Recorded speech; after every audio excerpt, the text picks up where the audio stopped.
Only kidding.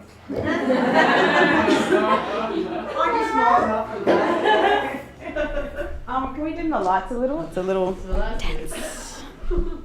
Well, I'm going to put this poem to bed tonight because I performed it 3 times before, and I wrote it about a decade ago whilst working for Australia Post. Yeah. Just after they brought out this policy of no sedition, there was a memo that went out, "Thou shalt not dress in any way interestingly or be seditious." And I was pretty sure that they were like writing it for my sake because I used to write seditious poetry and leave it in the printer.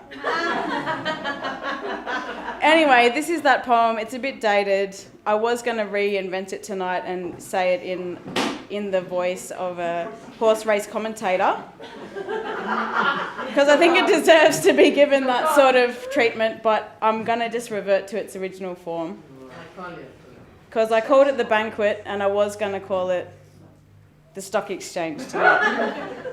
And stock being horses and all that sort of stuff. But I'm going to revert and then I'm going to put it to bed. So, The Banquet.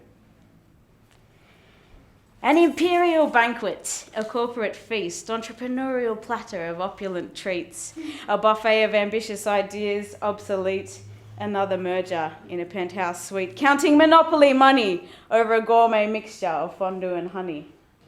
In the orgy, the Pac-Men feast, the economic beast sharpens its teeth, ready to eat the pawns and leave them least. A smorgasbord, surplus, commodity hoard, a repertoire of demographic, selling tactics, carefully calculated statistical panic.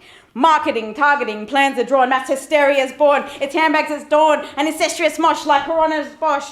Monstrous hordes push towards the abyss, waving cash in their fists and shopping lists with no sense of the earthly expense.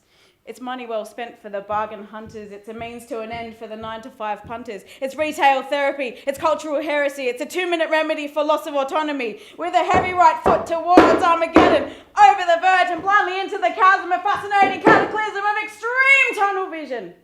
Nobody listens. Beady consumer eyes glisten at inanimate gadgets with batteries missing. Pay the price and have a nice day is the sound of the jingle the Pied Piper plays. But all the while, the top dogs and fat cats smoke post-coital cigars and dine on roast rats, hold a toast in boast of their financial stats, while the rest of the world fight over their scraps. Yeah.